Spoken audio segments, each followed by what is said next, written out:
यी रेसिपीहरू बनाएपछि छिमेकीकोमा बास्ना पुग्यो भने मलाई दोष नदिनु होला है। 2वटा रेसिपी, स्पाइरल पोटेटो र कुरमुरे प्याज आलु पकौडा। सुरुमा स्पाइरल पोटेटो। आलुको बीचबाट सिन्का बुसाउनुहोस्। अब चक्कुले आलुलाई सिन्का छोइने गरी बिस्तारै घुमाउँदै काट्नुहोस् र काटिएको भागलाई सिन्कामा अलिकति तन्काएर स्पाइरल आकार दिनुहोस्। काटिएको आलुमा नुन, रातो खुर्सानीको धुलो र कर्नफ्लोर छर्किनुहोस्। सबै कुनाकुनामा मसला पुग्ने गरी हातले मिलाउनुहोस्। एउटा ठूलो प्यानमा तेल तताउनुहोस्। आलुलाई मध्यम आँचमा राखेर दुवैतर्फ हल्का खैरो र कुरमुरे नहुन्जेल तार्नुहोस्।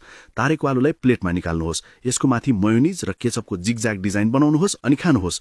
अब दोस्रो, झटपट बन्ने कुरमुरे प्याज आलु पकौडा। सबैभन्दा पहिले प्याजलाई स्लाइसमा काट्नुहोस्। आलुलाई कोरेर चिसो पानीमा राम्ररी पखाल्नुहोस् र सबै पानी निचोरेर एउटा कचौरामा राख्नुहोस्। अब प्याज र आलु भएको कचौरामा हरियो खुर्सानी, मसिनो काटिएको धनिया, जिरा, बेसार र खुर्सानीको धुलो हाल्नुहोस्। त्यसमा बेसन र चामलको पिठो हालेर स्वाद अनुसार नुन थप्नुहोस्।